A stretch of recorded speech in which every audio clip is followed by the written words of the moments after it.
to our beautiful city of Amsterdam, and welcome aboard this unique canal cruise.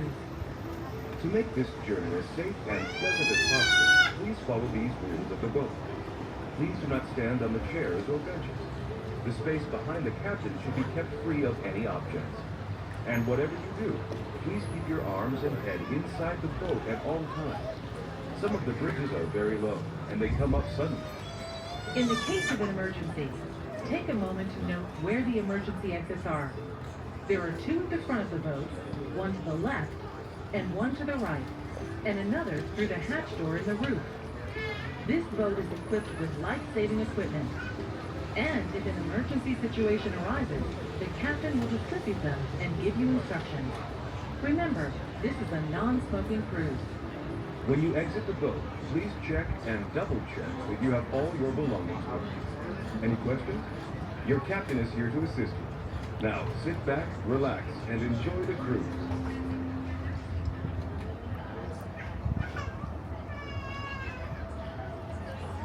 Welcome to Amsterdam, capital city of the Netherlands. What better way to experience this compact and very international city than from the unique perspective of its waterways? There certainly are a lot of them. This city has over 100 kilometers of canal. Amsterdam is known for being friendly, open-minded, and progressive. It's a popular place to visit and do business. Just think, in a population of only 800,000 people, you can meet 170 different nationalities. This area's rich history adds a sparkle that's never far below the surface. During the 17th century, Amsterdam shone especially bright, like gold. This golden age was an extraordinary time. Politics, art, and business all reached new levels of sophistication. Dutch shipbuilders revolutionized sailing. Amsterdam boasted a thriving stock exchange, and painters like Rembrandt and Vermeer produced remarkable art.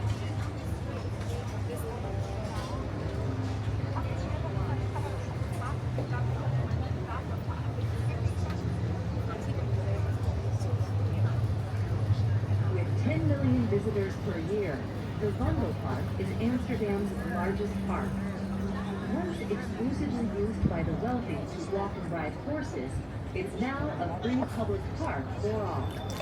The Dutch airline KLM's 1970s ad campaign, Fly KLM, Visit Amsterdam and Sleep in the Wandelpark, attracted a lot of American hippies and helped change the park's image. Just a short walk from the Wandelpark is Max Uberpark, a square honoring the Dutch world champion chess player Max Uber. It features a giant chess set and a chess museum. Light supply is also close by. Once an entry point to the city, it is long been loaded with hostels, theaters, and bars meant to welcome and entertain weary travelers.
What the Netherlands lacks in size, it makes up for in enthusiasm. The Dutch come from a small country, but this hasn't prevented them from making their mark on the world. Their curious nature and tenacity has been apparent since the Golden Age, when Dutch explorers sailed far and wide, and set up settlements in faraway places like New Holland and New Amsterdam, which have since been renamed Australia and New York. As a people, the Dutch are eager to learn and have gained some international recognition in many areas, including DJs and music, ice skating, soccer, flower cultivation, water management, and ship and bridge building. The Dutch work hard to stand out from their neighbors while also embracing them. Most Dutch know at least 2 languages, often more.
We're now on the Leidsegracht, or Leidse Canal, a connector canal which cuts across the 3 main canals.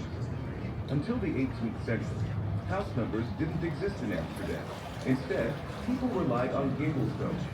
These carved and sometimes colorfully painted stones were set into a house's facade, often above the door. Pictures made reference to the occupant's religion, profession, or their family crest. For example, a butcher might have a picture of a lamb, a dentist might have a tooth, a miller a windmill. As we run along the canal, keep an eye out for gable stones. There are more than 650 throughout the city. As you find them, you can challenge yourself by guessing what they might mean.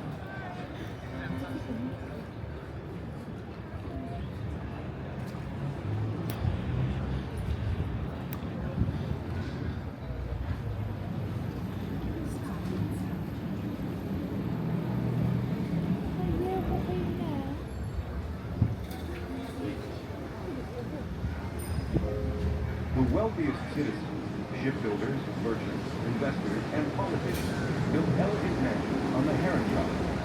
The Keizersgracht was solidly middle class, while the Prinsengracht had a more industrial atmosphere. Of the 3 canals, the Prinsengracht was the only one that connected directly to the harbor, and its low sides were designed for loading and unloading cargo.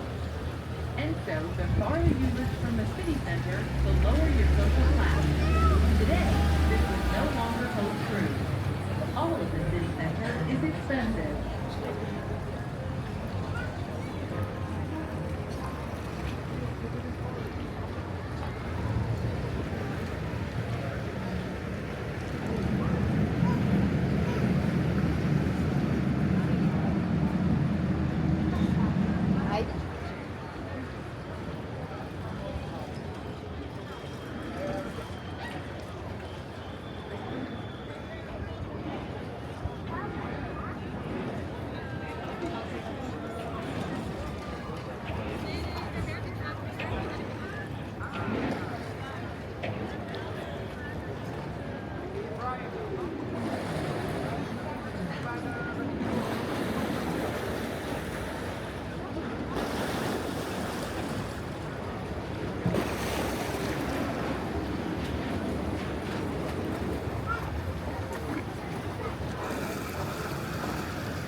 home to many lively events year-round.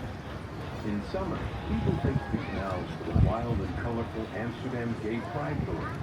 This all-inclusive carnival-style affair celebrates all combinations of gender and orientation.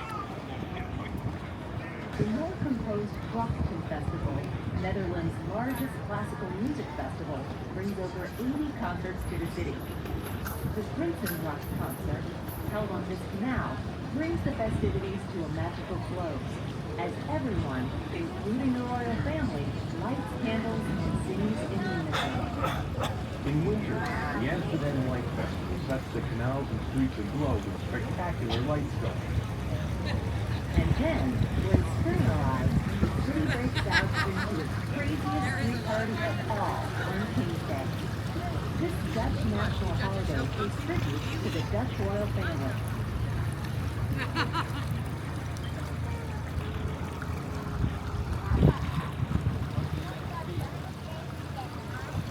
Looking for nightlife?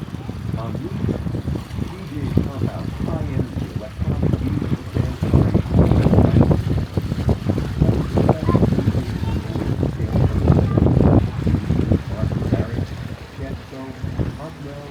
Armin van Buuren, and Amsterdam. With big names like these, Amsterdam has become an international hotspot for electronic dance music.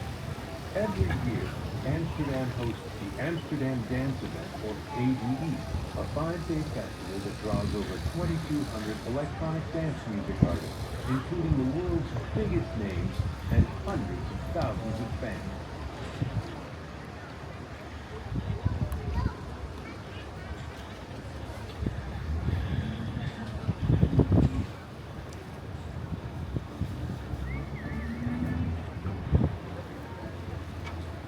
We're now passing through the Schmiekelkwartier, a neighborhood known for its glimmer and glamour.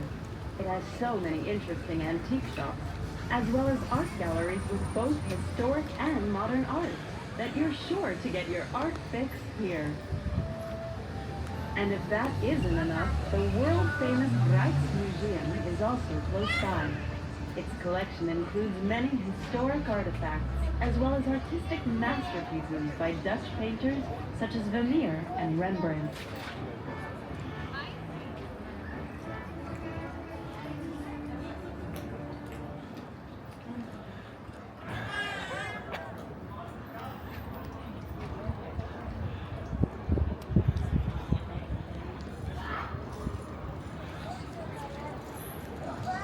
Freedom of religion, free speech, sexual freedom. All of these are outlawed in parts of the world. We are glad to say that we can take freedom for granted in the Netherlands.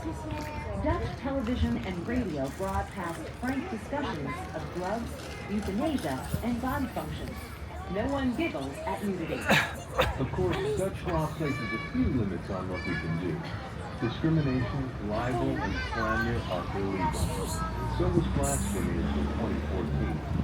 Like every society, we Dutch have our taboos and disagreements, but on the whole, we're grateful to have a nation devoted to freedom for all.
slip back in time to the 17th century. Imagine a colorful scene. Gentlemen in fine clothing on the street, speaking different languages. Elegantly outfitted ladies stepping down into horse-pulled carriages. The clatter of wheels on cobblestone. And dare we mention it, an unpleasant waft of sewage coming from the canal. Building restrictions limited housing to a width of no more than 6 meters, or 18 feet. But those who could afford got around this by buying 2 adjacent lots and building a double house. Some of these double homes even had 2 different facades. There was no restriction on depth, and with 20 to 40 rooms, a large private garden, and a coach house behind that, mansions often stretched all the way over to the next street.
I hope you don't crash. If you want to preferably before straight.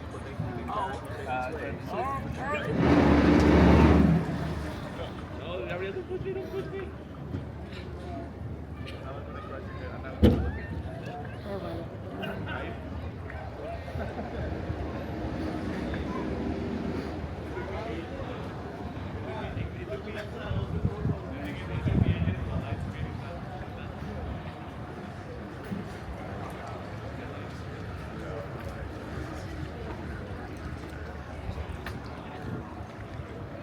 Here on Prinsengracht is the Amsterdam, a church built of wood.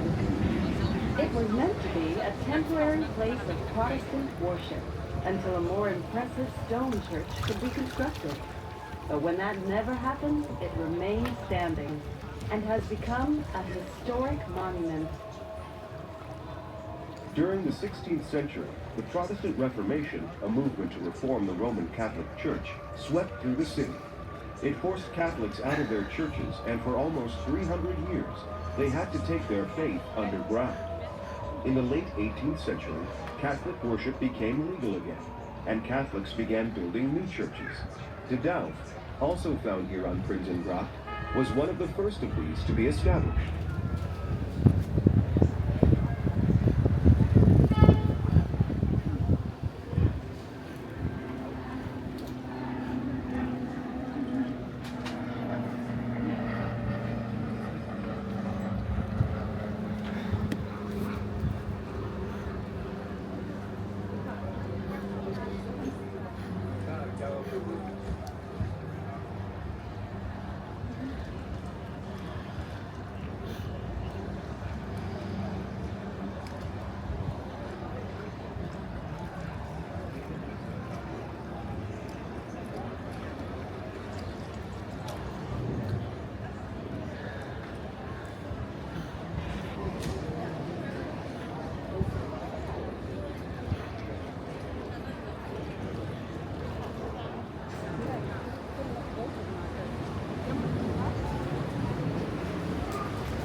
And during a real crunch in the 1960s and 70s, houseboats appeared as cheap places to live.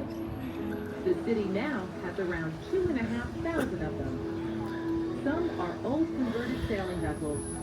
Others are simply homes set on floating pads. As for cheap, not anymore. Houseboats are now connected to gas, water, electricity, and municipal sewage. And owners have to pay taxes just like anyone else.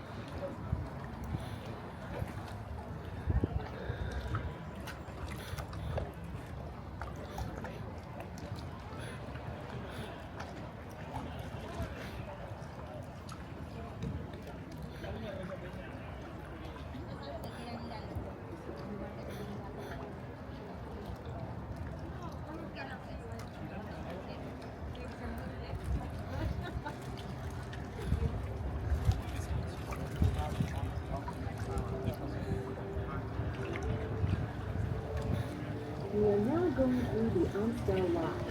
Until the 1870s, these locks were used to protect the city from tidewaters and flooding.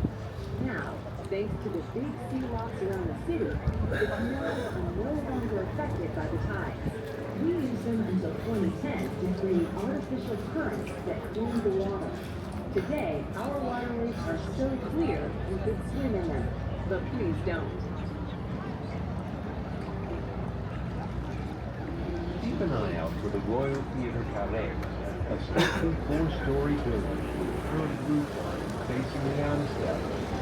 It was commissioned by circus master and businessman Oscar Carré. Originally used as a circus theater, today it hosts everything from theater and dance to concerts and variety shows.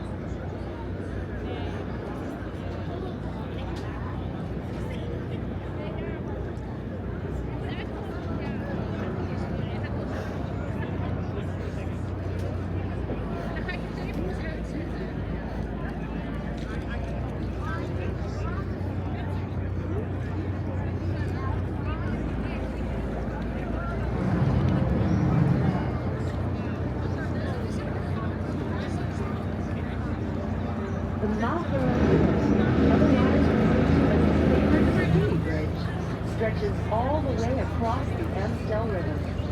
Of Amsterdam's 1,500 or so bridges, this is the most famous. It dates back to the 17th century and was likely a narrow footbridge. Since then, it's been reconstructed more than once and grown wider with age. Legend has it that whoever you kiss while passing under the bridge will be your true love for life.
of the Jewish neighborhood. During the Spanish Inquisition, Sephardic Jews from Spain and Portugal, fleeing persecution, found refuge in Amsterdam.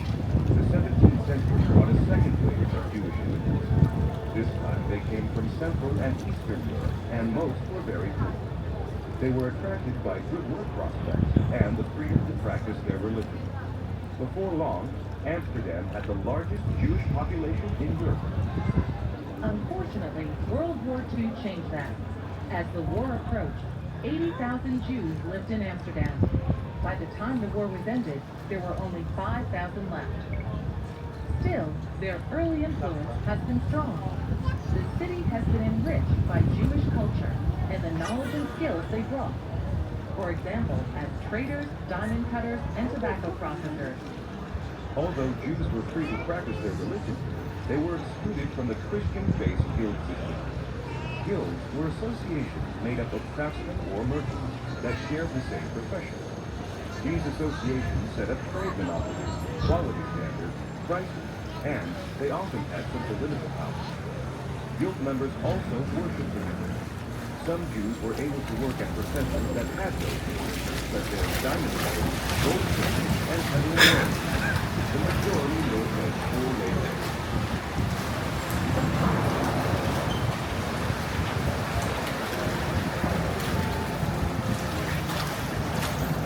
In 2013, Amsterdam's botanical garden, the Hortus Botanicus, celebrated its 375th anniversary, making it one of the oldest in the world. It began as a modest medicinal herb garden and grew substantially during the Golden Age, as Dutch explorers traveled to the East and West Indies and other faraway places. They brought back exotic plants and seeds, including the tulip, the potatoes, and tobacco, all of which are now considered common. The Botanical Gardens collection has grown to contain thousands of specimens, from the common to the very rare. Nearby, you'll find Verknite Park, one of Amsterdam's oldest public parks. This picturesque green area is home to the Auschwitz Memorial, a series of broken mirrors. They're positioned to reflect the expansive sky above, symbolizing the broken heaven above Auschwitz.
sexual freedom.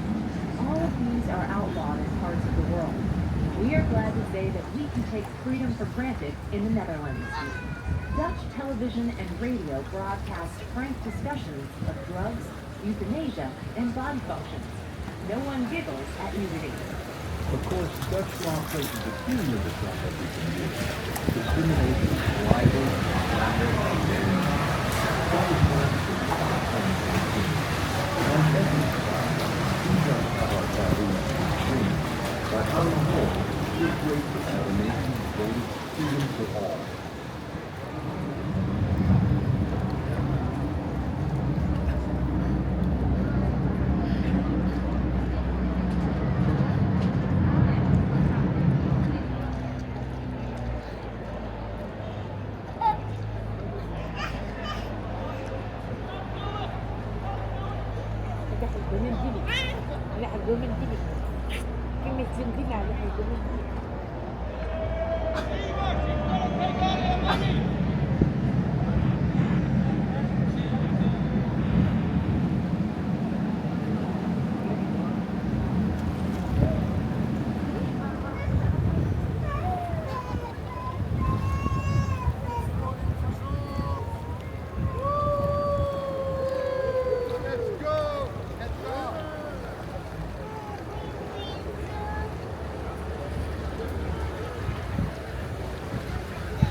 The Maritime Museum is housed near the old harbor in a very large building that was once the weapon arsenal or warehouse for the Amsterdam Admiralty. There were originally 2 docks in front of the building for constructing and arming warships of the Dutch Republic with cannons and other weapons. A replica of a trade ship called the Amsterdam is now docked outside the museum, giving insight into just how small and cramped sailing conditions were. The building was renovated and reopened in 2011. A beautiful domed glass roof was installed over the spacious inner courtyard. The roof is shaped like a compass rose, and during the day you can look up and see lines like those on an old map. After dark, hundreds of tiny LED lights blink on, creating the illusion of a starry night. The museum is well worth a visit and contains shipping and sailing artifacts and collections of maps, weapons, model ships, as well as paintings of naval officers and dramatic sea battles.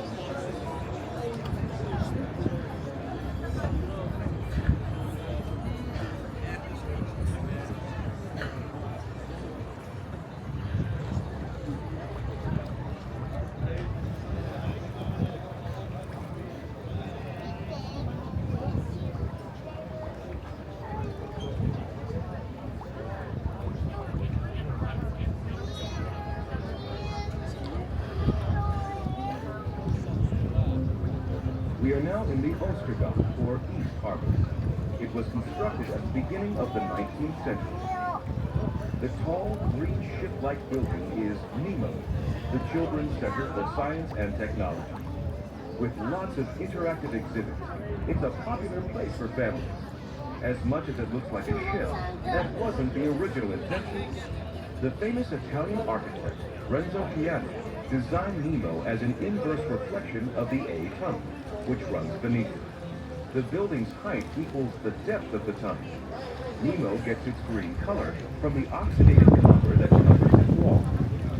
There's a unique sand-filled terrace on the roof where you'll find sunbathers searching for rays while enjoying beautiful views of the harbor and the city.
Cruise ships from all over the world dock at the PTA, or Passenger Terminal Amsterdam. It's shaped like a wave, or the back of a whale. Some locals like to call it the goldfish, because the tourists brought here by the big cruise ships help to bolster the economy.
We're now traveling along looking at one out of the town.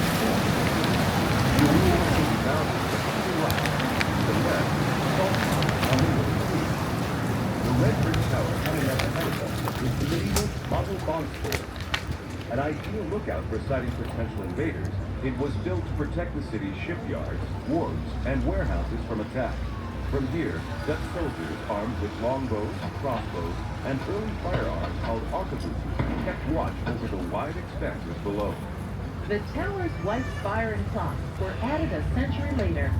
They were designed by Hendrik de Keyser, an architect whose work can be seen around Amsterdam, and who you're certain to hear more about on this cruise. The clocks couldn't keep time, and the tower's bells rang out randomly, so locals gave it the nickname Silly Jack. Not long after the spire and clocks were added, the tower began to lift to one side. With some effort, it was pulled to the right.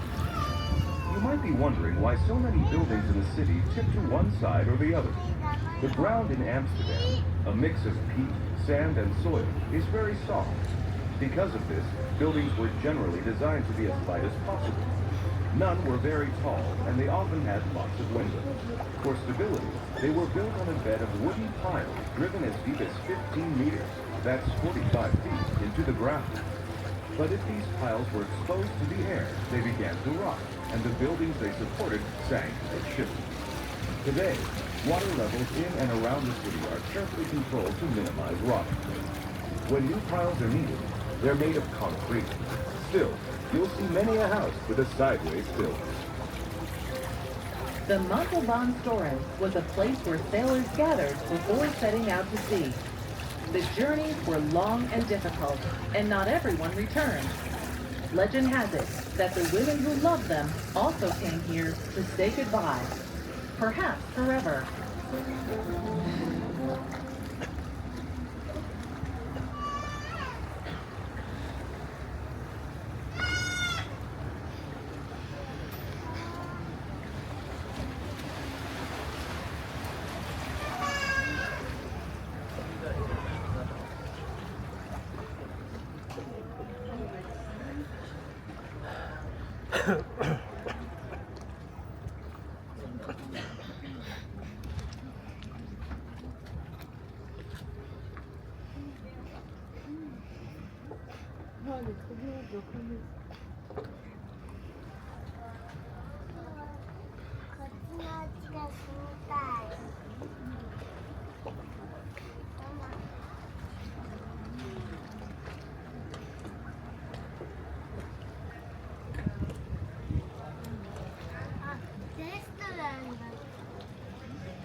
We're about to pass through one of the city's old locks.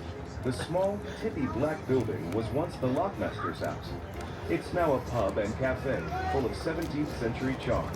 Stone floors, wooden benches, and exposed ceiling beams. Its outdoor patio is a great place for watching boats on the canal.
We're now approaching the Waterways train.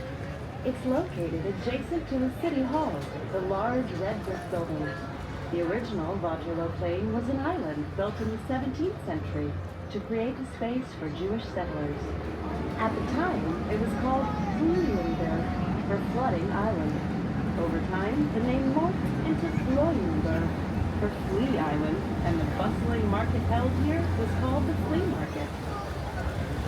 For centuries, Jewish traders sold their wares here. The market continues to operate and is now known as the largest flea market in the Netherlands.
We're now on the Amstel River. The round, white-faced building you see next to the City Hall is the Music Theater, or Music Theater. It's home to the opera, known for its daring production, the Holland Sinfonia, and the world-renowned Dutch National Ballet. The Dutch may be known for their tolerant attitude, but they also have strong opinions. This piece of architecture was met with heavy protests that have since simmered down. In fact, that's how it got its name, Stopera. It's derived from the movement against the construction, Stop the Opera.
Otherwise referred to as the famous Skinny Bridge, stretches all the way across the Amstel River. Of Amsterdam's 1,500 or so bridges, this is the most famous. It dates back to the 17th century and was likely a narrow footbridge.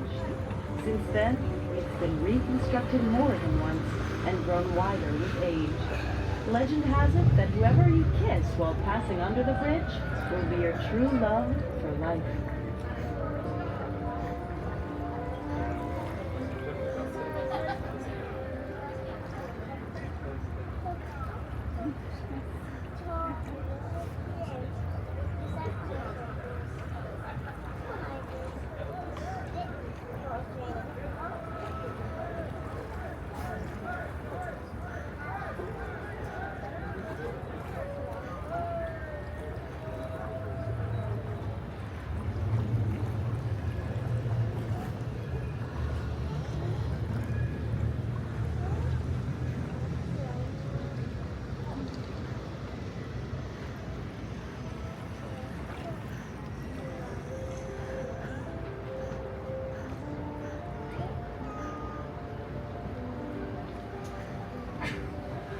Bridge, otherwise referred to as the famous Skinny Bridge, stretches all the way across the Amstel River.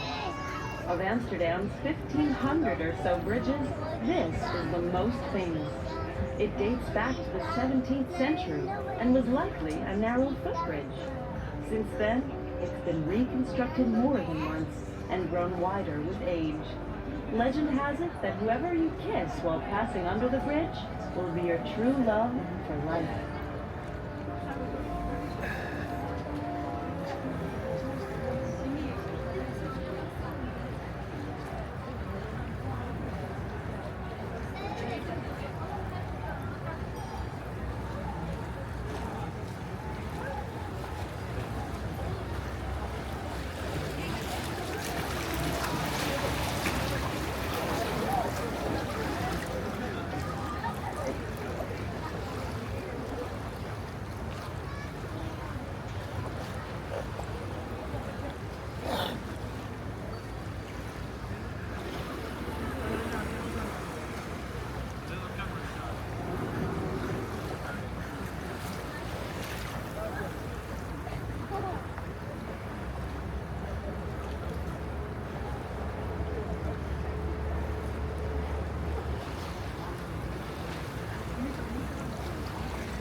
Would you like to stay in the same luxury hotel as Lady Gaga and Mick Jagger?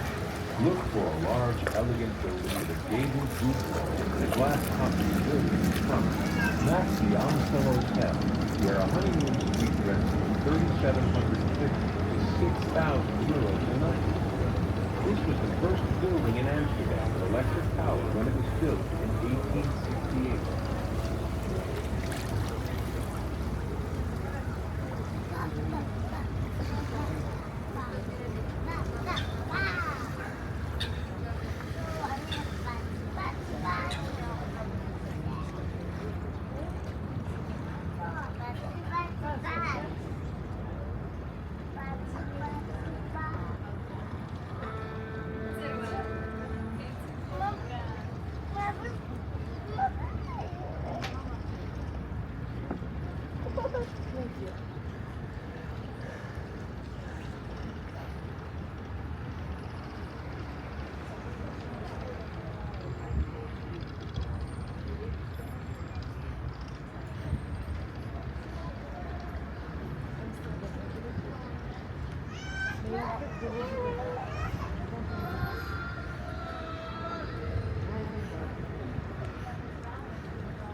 Singelgracht once formed the outermost edge of Amsterdam. It was dug as part of a major city expansion that began in the 17th century and included three other canals, the Haringgracht, the Keizersgracht, and the Prinsengracht. These were laid out in concentric rings like growth rings of a tree. They wrap around the older single canal, which served as a moat for the original medieval city. Since then, the city's limits have expanded even further, beyond the single gracht.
We're coming up on the De Pijp neighborhood. Some have likened De Pijp to the Latin Quarter of Paris. The area has transitioned from a neighborhood for the low-income working class at the end of the 19th century to the boho chic outpost of today.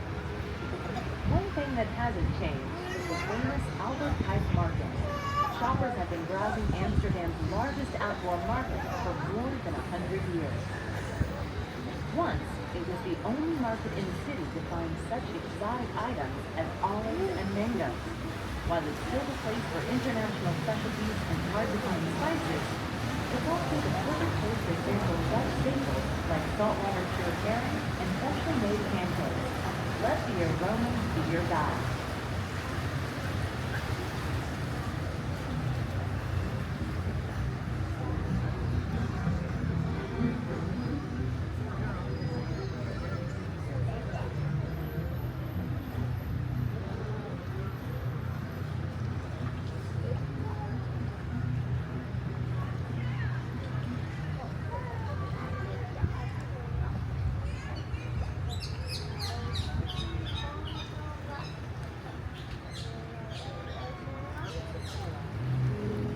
Today, the city's many canals are still used for transportation and for managing water levels. And they also have a new function, as a place to live. Amsterdam always seems to be short on housing, and during a real crunch in the 1960s and 70s, houseboats appeared as cheap places to live. The city now has around 2,500 of them. Some are old converted sailing vessels. Others are simply homes set on floating pads. As for cheap, not anymore. Houseboats are now connected to gas, water, electricity, and municipal sewage. And owners have to pay taxes just like anyone else.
For some, no trip to Amsterdam is complete without visiting the Green Light District.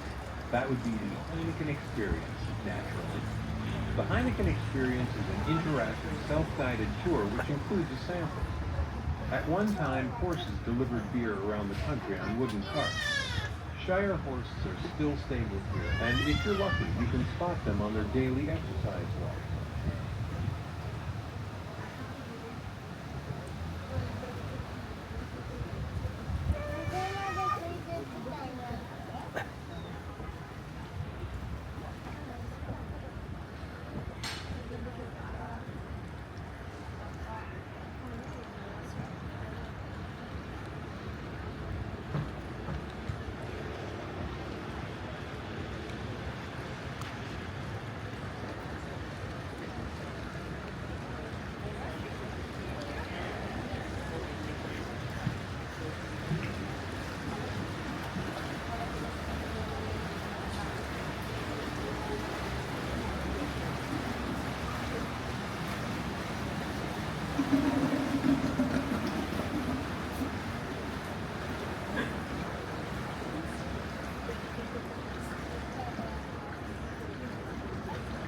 Over the centuries, many famous influential painters have hailed from the Netherlands, including Johannes Vermeer, Hieronymus Bosch, Frans Hals, and Piet Mondrian.